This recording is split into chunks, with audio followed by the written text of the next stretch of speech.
અમરેલી લોકસભા મત વિસ્તારમાં 3 ટર્મથી ભાજપમાંથી નારણભાઈ કાછડિયા વિજેતા થયા છે, ત્યારે આ વખતે ભાજપ પાર્ટીએ નવા જ કાર્યકર્તાને ટિકિટ આપી છે।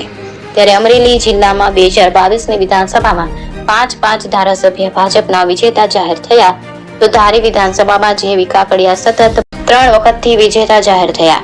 અમરેલી લોકસભા ચૂંટણી 2024માં જિલ્લા ચુસ્ત પોલીસ બંદોબસ્ત વચ્ચે મતદાર પ્રક્રિયા શરૂ છે, ત્યારે લોકોમાં મતદાર કરવા માટે ભારે ઉત્સાહ જોવા મળ્યો। ધારી વિધાનસભાના ધારાસભ્ય જેવી કાકડિયાએ માદરે વતન ધારી તાલુકાના ચલાલાપર પ્રાથમિક શાળા ખાતે સહજોડે મતદાન કરી ભાજપના ઉમેદવાર ભરત સુતરિયા વિજેતા થશે તેવો વિશ્વાસ વ્યક્ત કર્યો। અશોક મણવર, અમરેલી।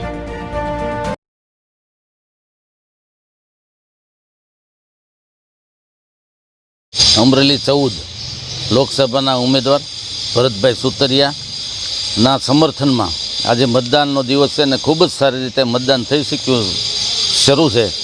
આ મતદાન મોદી સાહેબને ત્રીજી વાર વડાપ્રધાન તરીકે બેસાડવા અને દેશને વિકસિત કરવા અને દેશને સુરક્ષિત કરવા માટેનો આ મતદાન છે, ત્યારે સૌ લોકો ઉત્સાહભેર મતદાન કરી રહ્યા છે અને અમારા ભરતભાઈ સુતરિયા ખૂબ લીડથી જીતવાના છે એની અમે ખાતરી આપી। અમરેલી જિલ્લામાં વિકાસને લઈને શું કહેશો? અમરેલી જિલ્લાના વિકાસ માટે જે અધૂરા કાર્યો છે એ બધા પૂર્ણ કરવાના છે। અમરેલી જિલ્લો ફૂલ ડેવલપિંગ થાય એના માટે અમે પ્રયાસો કરી રહ્યા છીએ।